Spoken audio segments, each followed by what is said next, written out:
Hi there. Real quick before we jump into the episode. If you enjoy this episode, or any of the other episodes, be sure to give us a follow or subscribe. It would also be great if you shared it with a friend, or better yet, left a review so others can know how awesome it is. Thanks so much. And now, the episode.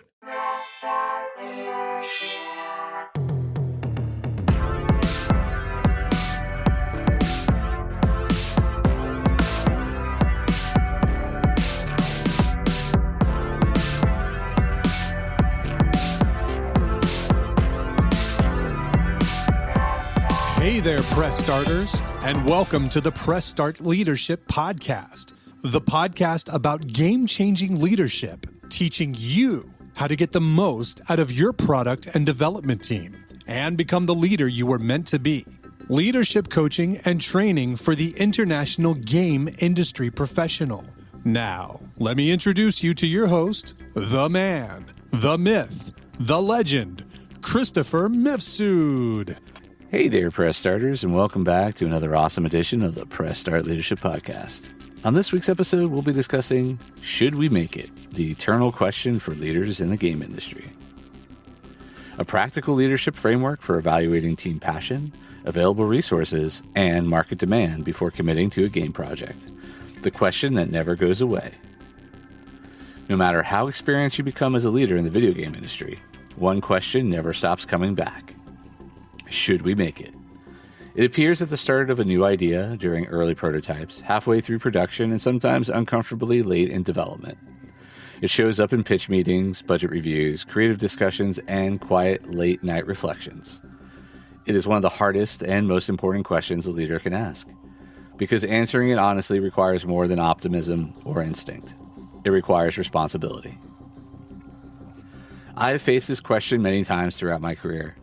Sometimes the answer was an enthusiastic yes. Sometimes it was a hesitant yes. Sometimes it was a painful no. And sometimes the answer changed over time as circumstances evolved. What I learned is that the question itself is not the problem. The problem is when leaders stop asking it, or worse, avoid asking it honestly. In game development, passion runs high. Ideas feel exciting. Teams want to create. Leaders want to believe. But belief alone does not ship games, protect teams, or keep studios alive. Leadership means balancing creative ambition with reality, not to kill ideas, but to give the right ideas a real chance to succeed. Over time, I found the most green-lit decisions can be distilled into three fundamental questions. Does the team have the passion to make it? Do we have the resources to make it? And do we have the market for it? Any two of these may feel convincing, but they rarely lead to sustainable success.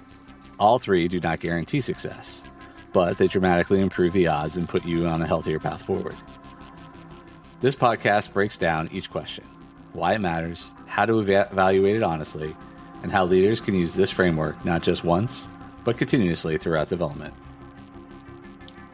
The first question, does the team have the passion to make it? Passion is usually the easiest box to tick. Most game ideas begin with excitement. Someone believes deeply in the concept. The team rallies around it. The early days feel electric. This is often where leaders get fooled, because early enthusiasm can mask deeper issues. Passion is not about liking an idea. Passion is about sustained commitment over time. Why passion matters? Game development is hard. It is long. It's filled with uncertainty, iteration, compromise, and moments where the game feels broken and unfixable. When deadlines slip or features get cut, passion is what keeps teams engaged rather than resentful. True passion shows up as willingness to solve hard problems, pride in quality and craft, resilience during setbacks, ownership beyond job descriptions, care for the final player experience. Without real passion, quality suffers first, then morale, then momentum. When passion is missing, sometimes teams agree to work on a project out of obligation, fear, or convenience, rather than belief. They may say yes, but their energy tells a different story. This usually appears later as minimal effort, low initiative, defensive behavior, quiet disengagement, corners being cut. Leaders often mistake compliance for passion. They are not the same. How to assess real passion. The most important insight I learned is that passion must be assessed honestly, not assumed. Leaders must be willing to ask uncomfortable questions and listen carefully to the answers. Actionable steps to evaluate team passion. Ask why this project matters to the team. Listen for personal connection, not rehearsed answers. Look beyond the loudest voices. Passion must exist across disciplines, not just with one champion. Assess long-term commitment. Ask the team if they are willing to stay engaged when things get difficult. Watch behavior, not words. Passion shows up in effort, curiosity, and care. Be honest if passion is forced. If the team is not excited, acknowledge it early rather than hoping it changes. Passion alone will not carry a project, but without it, the project is already in trouble. The second question. Do we have the resources to make it? This is the question leaders most often underestimate. Passion makes people optimistic. Optimism makes people assume resources will appear somehow. They rarely do. Resources are not just money. They include time, skills, tools, experience, leadership bandwidth, and emotional capacity. Why resources matter more than belief. You can have the most passionate team and the clearest vision in the world, but if you do not have the resources to execute the project, it will fail or damage the team trying. Resource gaps show up as endless delays, crunch becoming normal, burnout, quality compromises, leadership exhaustion, financial instability. Passion does not replace missing resources. It only hides the problem temporarily.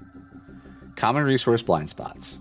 Leaders often underestimate the true length of production, hidden technical complexity, QA and polish time, marketing and distribution costs, team growth needs, leadership attention required. The most dangerous phrase in game development is, "We will figure it out later." Being realistic without killing momentum. Evaluating resources honestly does not mean killing ideas. It means shaping them responsibly. Sometimes the right answer is not no, but not yet, or not at this scale. Actionable steps to evaluate resources. Create a realistic budget with buffers. Assume things will take longer than expected. Map available skills honestly. Do not assume people can simply learn critical skills mid-production. Assess leadership capacity. Ask whether leadership has time and energy to support the project properly. Identify critical gaps early. Missing one key skill can derail everything. Be willing to reduce scope. Smaller, well-executed games outperform ambitious, unfinished ones. If you do not have the resources, it does not matter how good the idea is. The idea deserves better than being set up to fail. Third question. Do we have a market for it?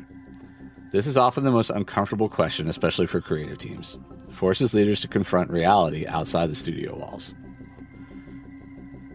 Making a good game does not guarantee players will show up. Why market matters. Games are products as well as creative works. There is no audience willing to buy or play the game. The project cannot sustain itself.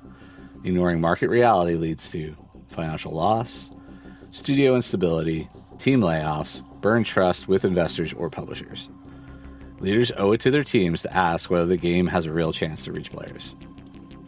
Common market myths. Some of the most damaging beliefs I've seen include, if it is good, players will find it. We just need to launch and hope. There's always an audience somewhere. Marketing will figure it out later. These beliefs shift responsibility away from leadership and towards the luck. What market validation actually looks like. Market validation does not require massive budgets or years of research. It requires curiosity, humility, and early signals. Actual steps to evaluate market viability. Define the target audience clearly. If you cannot describe the player, you do not know the market. Study comparable games. Look at performance, pricing, and audience size. Test early interest. Demos, wish lists, mailing lists, and community feedback matter. Separate personal taste from demand. Loving an idea does not mean others will buy it. Watch for weak signals early. Lack of interest early usually does not improve later. Market reality is not an enemy of creativity. It is the guide that helps creativity reach people. Why any two are not enough. This is where many leaders get stuck. They have two strong pillars and convince themselves the third will work itself out. It rarely does. Passion and resources without market. The team is excited, the budget is secured, the game ships, no one buys it.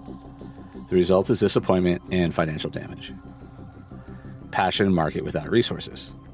Players want it, team believes in it, but the studio lacks time or money. The project collapses under pressure. Resources and market without passion. The game is viable. The budget exists, but the team does not care. Quality suffers and the game feels hollow. Actionable steps for evaluating the full picture. Create a simple 3-pillar checklist. Passion, resources, market. Score each pillar honestly. Weakness in one should pause the decision. Encourage dissent. Invite team members to challenge assumptions. Delay decisions if needed. Waiting is better than committing blindly. Be willing to say no. Saying no protects the team and the studio. 2 pillars can convince you. 3 pillars give you a fighting chance. When you have all 3, it still might fail. Even when passion, resources, and market align, success is never guaranteed. Timing, competition, execution, and luck still matter. This is not pessimism, this is realism. The difference is that when all 3 pillars are present, failure teaches valuable lessons. Teams stay healthier. Studios remain more stable.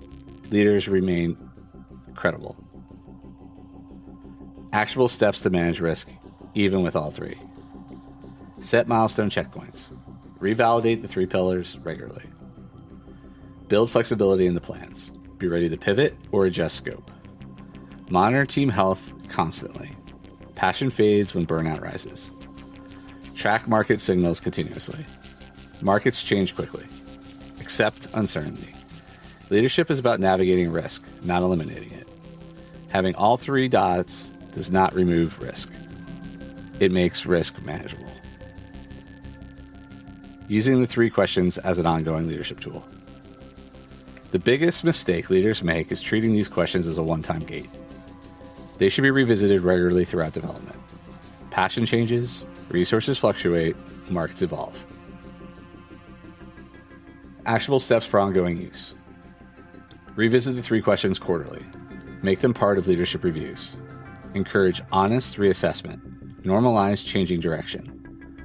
Communicate decisions transparently. Teams deserve clarity. Treat stopping a project as strategy, not failure. Ending the wrong project protects future ones. Document learnings. Every decision improves future judgment. Good leadership asks the right questions repeatedly, not just once. Final thoughts. Should we make it? This question is not a hurdle to creativity. It is a safeguard for teams, studios, and the future of the work. Leaders who ask it honestly protect their people from burnout, protect their studios from collapse, and protect ideas from being wasted. Passion matters. Resources matter. Market matters. Any 2 may feel convincing. All 3 improve the odds. None guarantee success. Leadership is not about believing harder. It's about seeing clearly and choosing responsibly. Sometimes the bravest leadership decision is to say no. Not because the idea is bad, but because the conditions are wrong. Better questions lead to better decisions. Better decisions lead to healthier teams. Healthier teams build better games. And that is ultimately what leadership in the game industry is about. All right, and that's this week's episode of the Press Start Leadership Podcast. Thanks for listening, and as always, thanks for being awesome.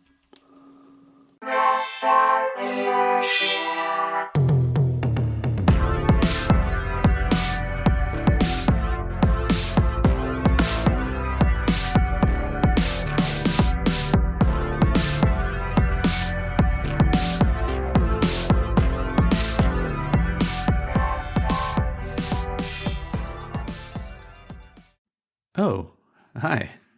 Man, the episode's over, but thanks for sticking around till the end. Be sure to check out more episodes in the playlist and new episodes every week on Monday. Follow or subscribe so you never miss an episode. Don't forget to leave a review. Thanks again for being awesome.